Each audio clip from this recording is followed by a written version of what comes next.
ഭരണകൂടത്തിന്റെ കണ്ണിൽ ചോദ്യങ്ങൾ ചോദിക്കുന്നവരും തങ്ങളുടെ അവകാശങ്ങൾക്കായി ശബ്ദമുയർത്തുന്നവരുമെല്ലാം ഇപ്പോൾ ഓരോ പുതിയ ലേബലുകളിലാണ് അറിയപ്പെടുന്നത്.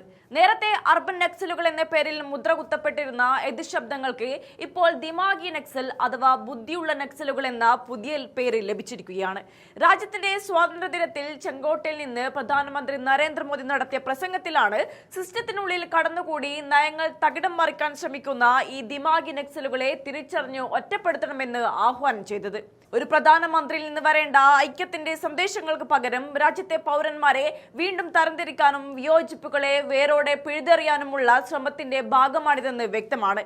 വിമർശിക്കുന്നവരെയും പ്രതിപക്ഷത്തെയും ശത്രുക്കളായി കാണുന്ന ഭരണകൂട ശൈലിയുടെ തുടർച്ച തന്നെയാണ് ഈ പുതിയ പ്രയോഗവും.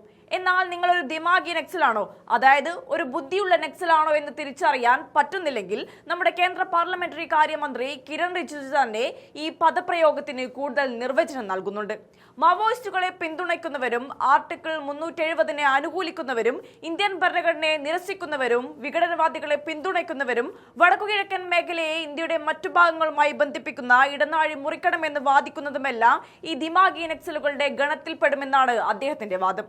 എന്നാൽ യഥാർത്ഥത്തിൽ ഭരണഘടന നൽകുന്ന മൗലികാവകാശങ്ങൾക്ക് വേണ്ടിയും കേന്ദ്രീകൃത അധികാരത്തിനെതിരെയും സംസാരിക്കുന്ന സാധാരണ പൗരന്മാരെ പോലും ഈ നിഴലിൽ നിർത്താനാണ് മോദി ഭരണകൂടം ശ്രമിക്കുന്നത്. സർക്കാരിന്റെ വീഴ്ചകളെ ചോദ്യം ചെയ്യുന്നവരെ ദേശവിരുദ്ധരായി ചിത്രീകരിച്ച് ഭയം സൃഷ്ടിക്കുക എന്ന പഴയ തന്ത്രം തന്നെയാണ് ഇവിടെയും ആവർത്തിക്കപ്പെടുന്നത്. എന്നാൽ കേന്ദ്ര ഭരണകൂടത്തിന്റെ അടിച്ചമർത്തൽ മുദ്രകുത്തലുകളെ അതേ നാണയത്തിൽ നേരിടുകയാണ് ഇന്നത്തെ ഡിജിറ്റൽ തലമുറ.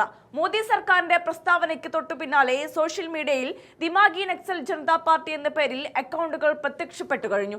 അധികാര കേന്ദ്രങ്ങൾ ജനങ്ങളെ അധിക്ഷേപിക്കാൻ ഉപയോഗിക്കുന്ന വാക്കുകളെ തന്നെ ഒരു രാഷ്ട്രീയ ആയുധമാക്കി മാറ്റുന്നതാണ് ഇവിടെ കാണാനാകുന്നത്. രാഹുൽ ഗാന്ധി, അഖിലേഷ് യാദവ്, അരവിന്ദ് കെജ്രിവാൾ തുടങ്ങിയ പ്രമുഖ പ്രതിപക്ഷ നേതാക്കളടക്കം 13 പേരെ മാത്രം ഫോളോ ചെയ്യുന്ന ഈ പുതിയ എക്സ് അക്കൗണ്ടിന് ഒറ്റ ദിവസം കൊണ്ട് 1,00,000-ലധികം ഫോളോവേഴ്സിനെ സ്വന്തമാക്കാൻ സാധിച്ചു എന്നത് ഭരണകൂട വിരുദ്ധ വികാരത്തിന്റെ ആഴം വ്യക്തമാക്കുകയാണ്.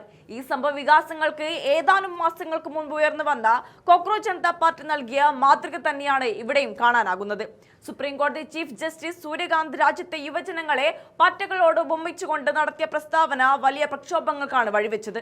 RTI പ്രവർത്തകരും സോഷ്യൽ മീഡിയ ആക്ടിവിസ്റ്റുകളുമായി ചെറുപ്പക്കാർ സിസ്റ്റത്തെ ആക്രമിക്കുകയാണെന്ന അദ്ദേഹത്തിന്റെ വിമർശനത്തെ ഏറ്റെടുത്തുകൊണ്ട് അഭിജിത് ദീപ്കയുടെ നേതൃത്വത്തിൽ ആരംഭിച്ച CJP രാജ്യത്തെ വലിയൊരു യുവജന മുന്നേറ്റമായി മാറുകയായിരുന്നു.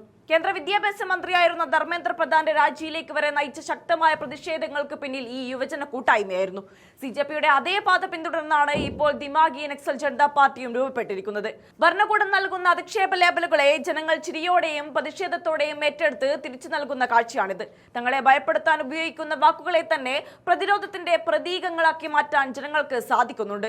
വിയോജിപ്പുകളെ അടിച്ചമർത്താനും ജനാധിപത്യപരമായ ചോദ്യങ്ങളെ അടിച്ചമർത്താൻ ശ്രമിക്കുന്ന പ്രധാനമന്ത്രി മോദിയുടെയും സർക്കാരിന്റെയും രാഷ്ട്രീയത്തിൽ ലഭിക്കുന്ന കനത്ത തിരിച്ചടിയാണ് ഇത്തരം ജനകീയ കൂട്ടായ്മകൾ. അധികാരം ഉപയോഗിച്ച് നാവടുപ്പിക്കാൻ ശ്രമിക്കുന്തോറും കൂടുതൽ സർഗാത്മകവും ശക്തവുമായ പ്രതിരോധങ്ങൾ ജനങ്ങളുടെ ഭാഗത്തു നിന്ന് ഉയർന്നുവരുമെന്ന ഓർമ്മപ്പെടുത്തലാണ് ഈ പുതിയ സോഷ്യൽ മീഡിയ തരംഗം.